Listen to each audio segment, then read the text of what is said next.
প্রত্যেক বছরই ধ্যানতেরাসে আমি চেষ্টা করি নিজেকে কিছু গোল্ড গিফট করার। আর এই বছরটা ছিল আমার জন্য ভীষণই স্পেশাল, কারণ এই বছর গেছিলাম আমি বিয়ের জন্য নেকলেস কিনতে, তাও আবার নিজের টাকায়। হ্যাঁ, তোমরা একদম ঠিকই শুনেছো। প্রথমেই গিয়ে আমি ওখানে দেখে নিচ্ছিলাম কয়েকটা নোয়ার কালেকশন, কারণ আমার মা ভেবেছিল যে একটা নোয়া নেবে।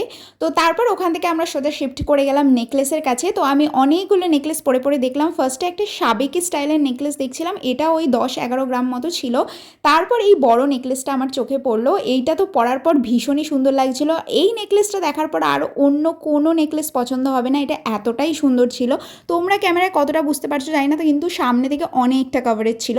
তারপরে এই ভাইরাল নেকলেসটা, যেটা এখন খুবই ভাইরাল, মাত্র 10 গ্রামে পাওয়া যায় সেই নেকলেসটা, আর এটা ছিল 10 থেকে 12 গ্রাম এরকম কিছু।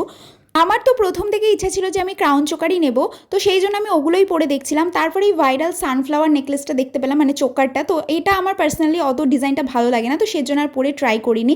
তারপরে ওরা আমাকে সাজেস্ট করলো যে আমাকে কয়েকটা নেকলেস ট্রাই করতে, তো সেজন্য আমি ফার্স্টে এটা ট্রাই করলাম। তারপর মনে হচ্ছিল ওপরটা ভীষণ ফাঁকা লাগছে, তো সেই জন্য আমি এই ক্রাউন চোকারটা ট্রাই করলাম। এটা একদমই হালকা ওজন, মাত্র 4.5 গ্রামের মধ্যে। তোমরা কভারেজটা দেখো, আর ডিজাইনটাও আমার ভীষণই ভালো লেগেছে। আমার তো নিচের নেকলেসটার থেকে বেশি এই ছোটো ক্রাউন চোকারটাই আমার বেশি ভালো লেগেছে।